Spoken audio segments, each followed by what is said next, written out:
DBm entertainment, আপনার বিনোদনের বিশ্বস্ত সঙ্গী।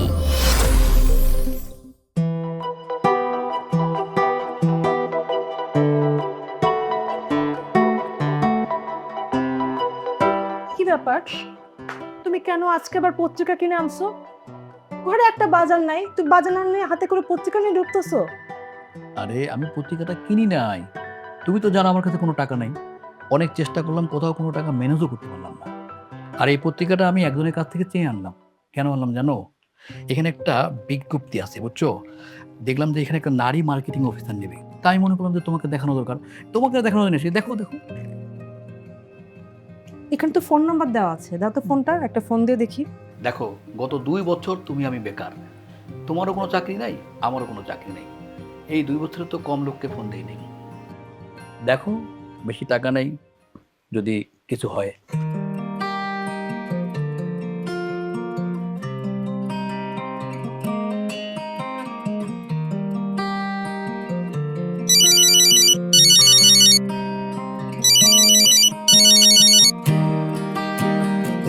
হ্যালো, আসসালামু আলাইকুম, কে বলছেন?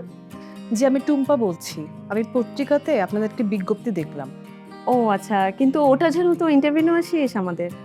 আমি আসলে মাত্র দেখলাম, তো এই জন্য ফোন করলাম।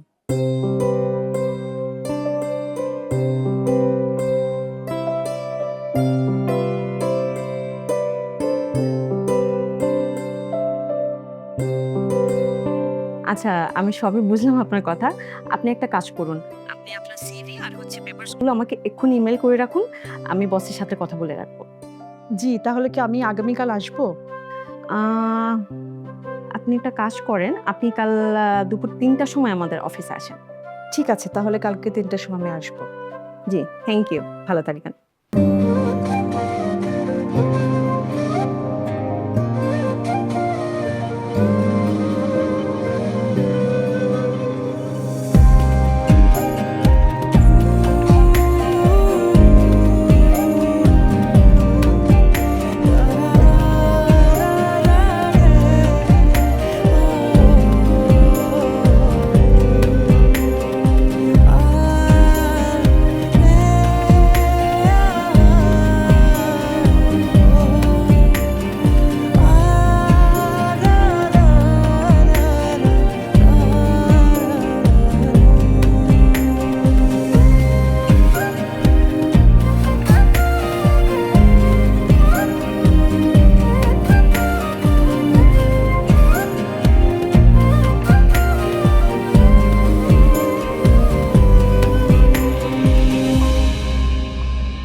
স্যার, আসবো?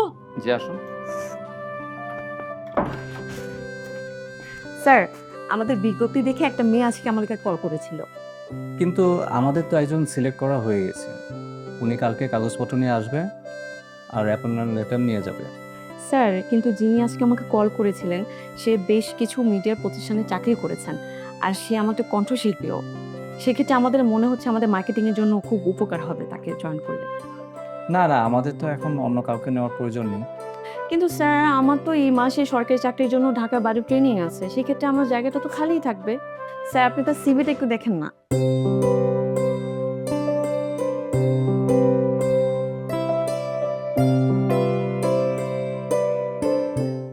সিভি তো দেখে ভালোই মনে হচ্ছে। আচ্ছা, আপনি কালকে ওনাকে দুপুরে আসতে বলুন। স্যার, আমি জানি তার সিভি দেখে আপনি পছন্দ করবেন, তাই আপনার অনুমতি ছাড়াই আগামীকালকে তাকে আসতে বলেছি।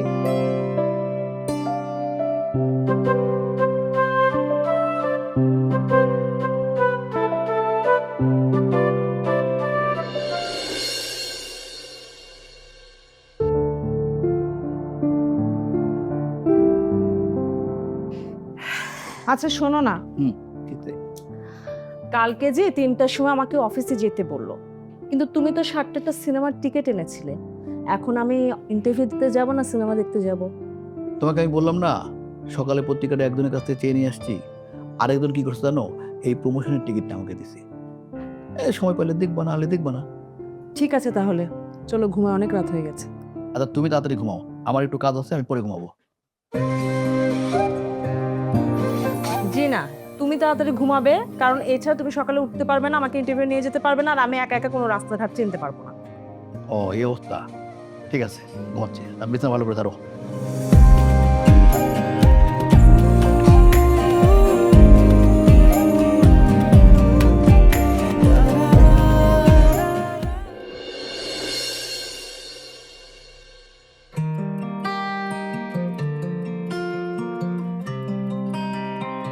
আসসালামু আলাইকুম ম্যাডাম, কার কাছে আসছেন?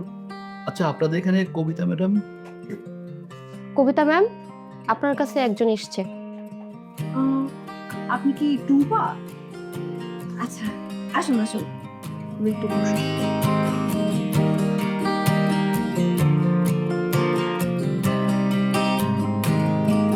ম্যাম, এই যে আমার সিভিটা। Thank you. আপনার একটু বসতে হবে, বস একটু বিজি আছে। জি আচ্ছা, জি।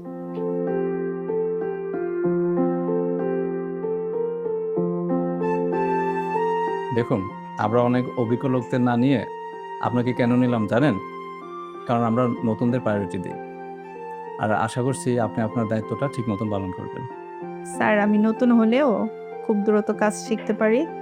ইনশাল্লাহ আমি আমার কাজ সঠিকভাবে করব। ঠিক আছে, আমি মিস কবিতাকে আপনার অ্যাপয়েন্টমেন্ট লেটারের কথা বলে দিয়েছি, আপনি নিয়ে যাবেন। আর আপনি কিন্তু অফিসের টাইমিংটা ঠিক রাখবেন। ঠিক আছে স্যার, তাহলে আমি আসি। আসসালামু আলাইকুম। ওয়ালাইকুম আসসালাম।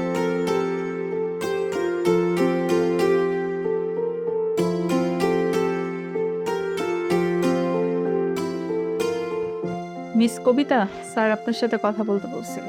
ও জি, বসের সাথে আমার কথা হয়েছে। এই যে আপনার অ্যাপয়েন্টমেন্ট লেটার। কাল সকাল 10টার সময় অফিসে চলে আসবে। ওকে। জি।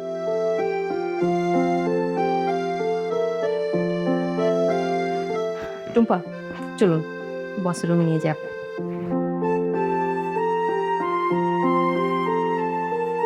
স্যার, আসবো?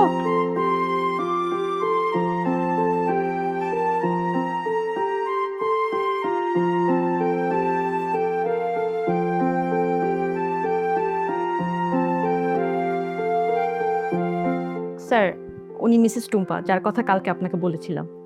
ওয়ালাইকুম আসসালাম। হ্যাঁ, আমার ওনার কথা মনে আছে।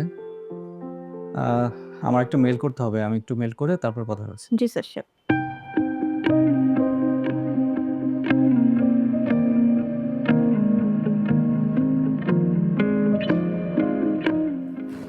সরি আপনাদের বসিয়ে রাখলাম।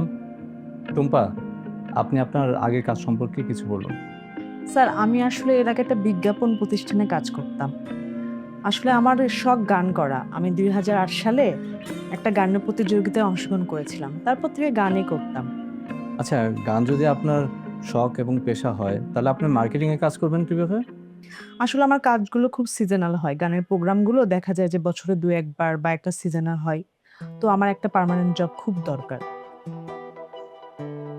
কবিতা, বাইরে কে বসে আছে? স্যার, উনি হচ্ছে টুম্পার হাজব্যান্ড। আচ্ছা টুম্পা, আপনার হাজবেন্ড কি করেন? স্যার, ও একটা টিভি চ্যানেলে জব করতো। বাংলাদেশের ছোট ছোট ব্যবসায়ীদের নিয়ে তাদের মার্কেটিং এর কাজ করতো। এখন নিজে কিছু একটা করার চেষ্টা করছে, কি হবে তা তো জানি না। আরে ভালো তো, টিভিতে কাজ করলে তো উনি আমাদের বিভিন্ন মার্কেটিংয়ের পরামর্শ দিতে পারবেন। কবিতা, ওনার হাজবেন্ডকে ডাকেন। জি স্যার, আমি পাঠিয়ে দিচ্ছি। আমার ডেস্কে কিছু কাজ আছে, আমি তাহলে সেগুলো করে আসি।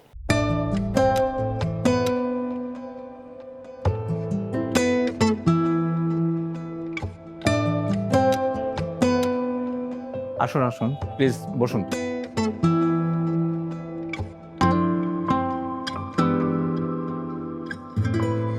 এতক্ষণ আপনার গল্প শুনছিলাম আপনার ওয়াইফের কাছ থেকে। আপনার নামটা জানো কি? স্যার, আমার নাম হচ্ছে জলিল আহমেদ জামাল। আর স্যার, আমি জীবনে অনেক কিছুই করেছি, সবই অন্যের জন্য, আমার নিজের জন্য কিছুই করা হয়নি। আর একটা কথা স্যার, এখন একটা কিছু করার চেষ্টা করছি আর কি। আপনার মিসেস আমাদের কাজের জন্য পারফেক্ট হলেও আপনি যদি ওনাকে হেল্প না করেন, তাহলে আমাদের কাজে সুবিধা হবে না। স্যার, আমি আমার সাধ্য মতো চেষ্টা করব, তাকে সাপোর্ট করব। আর আমার হাতে এখন যথেষ্ট সময় আছে, আপনি যে কোনো সময় আমাকে ডাকবেন, আমি চলে আসবো। শুনুন মিসেস টুপা, আপনাকে আমাদের মার্কেটিংয়ের জন্য প্রয়োজন ছিল, কিন্তু আপনারা মনে হয় দেখেছেন আপনারা ঢোকার সময় একজন আমাদের এখান থেকে অ্যাপয়েন্টমেন্ট লেটার নিয়ে বের হয়ে গেছে। জি, আমি যখন বাইরে বসেছিলাম তখন দেখলাম কবিতা ম্যাডামের কাছ থেকে উনি অ্যাপয়েন্টমেন্ট লেটারটা নিল। আচ্ছা শুনুন, আপনাকে আমাদের মার্কেটিং এবং অন্যান্য সাইট দেখাশোনা করতে হবে। সেজন্য আপনাকে সর্বমোট স্যালারি দেওয়া হবে 20,000 টাকা। আপনি যদি জয়েন করেন তাহলে কালকে আপনি জয়েন করতে পারেন। তুমি কি বলো? দেখো, আমি আর কি বলবো, তোমার চাকরি তুমি বুঝো, এতে আমার আসলে কোনো আপত্তি নেই। তুমি যদি করতে পারো করবে। আচ্ছা শুনেন, আমার কাছে আরও 2,500 টাকা বাজেট আছে, আমি সেটা যোগ করে দিব, কিন্তু আর বাড়াতে পারবো না। ঠিক আছে স্যার, আমার কোনো সমস্যা নেই। তাহলে আমি কি কাল থেকে অফিস শুরু করব? আচ্ছা ঠিক আছে, আপনার অ্যাপয়েন্টমেন্ট লেটারটা কবিতার কাছ থেকে নিয়ে যান, আমি করে দিচ্ছি। জি স্যার।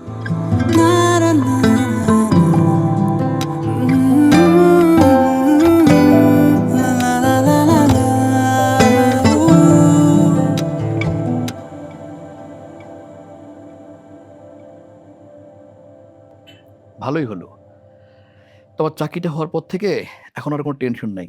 বাসা ভাড়া নিয়ে কোনো কিছু চিন্তা করতে হবে না, বুঝছো? হ্যাঁ, আর অফিসের পরিবেশটাও ভালো, অন্যান্য মেয়েরাও কাজ করে। আচ্ছা শোনো, তুমি তাড়াতাড়ি ঘুমিয়ে যাও। তুমি যে অলস, তাহলে দেখা যাবে সকাল 10টার অফিস তুমি বিকাল 3টে দেওয়া শুরু করতেছো। আরে না, নতুন নতুন তো, হুম, কিছুদিন পর ঠিক অভ্যাস হয়ে যাবে। আচ্ছা ঠিক আছে, আমি ঘুমালাম। ঘুমাও। আমার তো আর অফিস নেই, আমার ঘুমানোর পর তারাও নেই। আমি একটু তোমাকে দেখি, তারপরে কম্পিউটারে দেয় কিছু কাজ করো।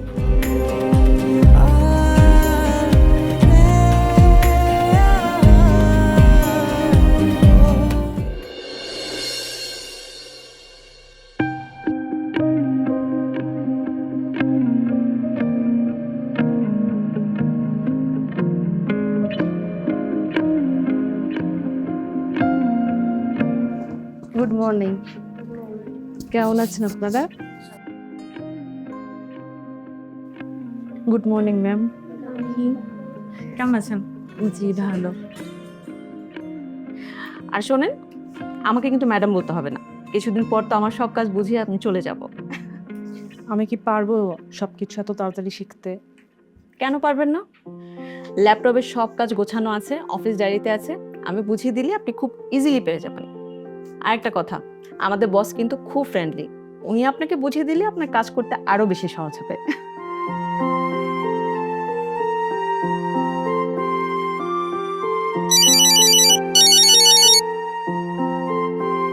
কবিতা, আপনি আর টুম্পা একটু আসবেন? স্যার, আমাদের একটু লেট হবে। আমি টুম্পাকে সব কাজ বুঝিয়ে দিচ্ছি, তারপর আমরা আসছি।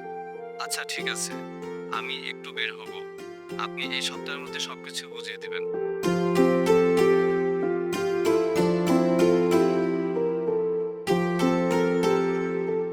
শোনো, আজকে কিন্তু অফিস থেকে এসে খুব তাড়াতাড়ি করে রান্না করেছি, খারাপ হলে কিচ্ছু বলতে পারবে না। আরে, আমি গত 2 বছর ধরে তোমার খাবার খাই, আমি জানি না, খুবই ভালো হয়েছে। এবং তোমার খাবার আমার খুব পছন্দ, তুমি তো খুব ভালো রান্না করো। আরেকটা কথা, বুঝছো, তুমি খুব ভালো। আমার আগের ঘরের সেই 4 বছরের ছোট্ট শিশুটাকে তুমি কত যত্ন করে লালন পালন করতেছো, আমার আসলে খুব ভালো লাগে।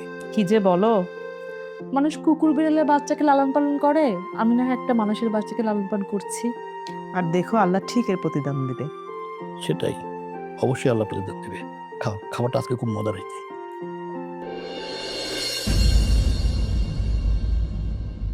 কি টুম্পা, গত 10 দিন আপনার অফিস কেমন গেল? খুব ভালো স্যার, কবিতা আপু আমাকে সব শিখিয়ে দিয়েছে। আপনি তো সাপোর্ট করলে আমি সব পারবো। কবিতা, আপনি তো ওনাকে সবকিছু বুঝিয়ে দিয়েছেন, আর উনি যদি কাজ করতে গিয়ে কোনো সমস্যায় পড়ে আপনি একটু হেল্প করবেন।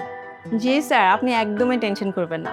আমি আমার পার্সোনাল নাম্বার আপুকে দিয়ে দিয়েছি। যে কোনো সমস্যা হলে আপু আমাকে ফোন করলে আমি সব বুঝিয়ে দিব। আর স্যার, আমি কিন্তু আজই চলে যাচ্ছি। ঠিক আছে, আপনার নতুন চাকরির জন্য শুভকামনা রইল। Thank you so much sir, দোয়া করবেন আমার জন্য।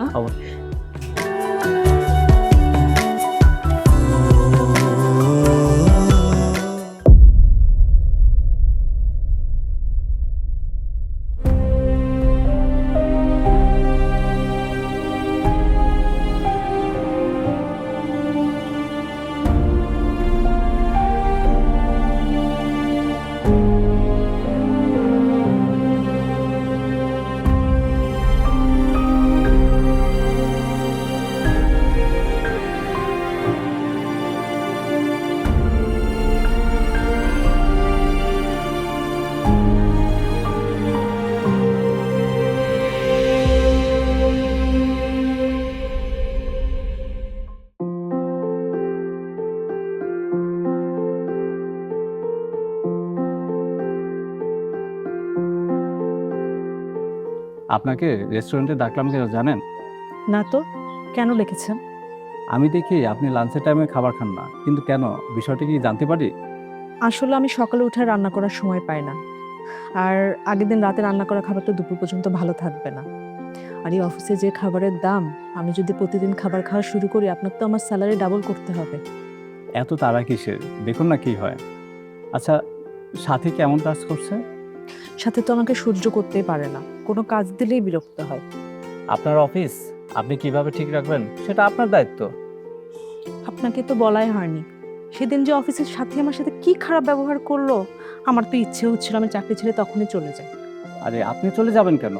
দরকার হলে ওকে বাদ দিয়ে নতুন লোক নিন। ঠিক আছে, আপনি যখন অনুমতি দিলেন, এখন থেকে তাহলে সব কথা শক্ত করেই বলবো। আপনার তো চাকরির বয়স 3 মাস হয়ে গেল, অফিস কেমন লাগছে? আমার তো ভালোই লাগছে। আর জামাল ওর ব্যবসা শুরু করতে চাচ্ছিল, আপনার সাথে একটু দেখা করতে চাচ্ছিল। ওর আসলে কিছু টাকা লোন লাগবে, যদি আপনি ওকে লোনটা দিতেন। লোন কেন? আমাদের অ্যাকাউন্টসের অবস্থা ভালো না, এখন লোন দেওয়া যাবে না।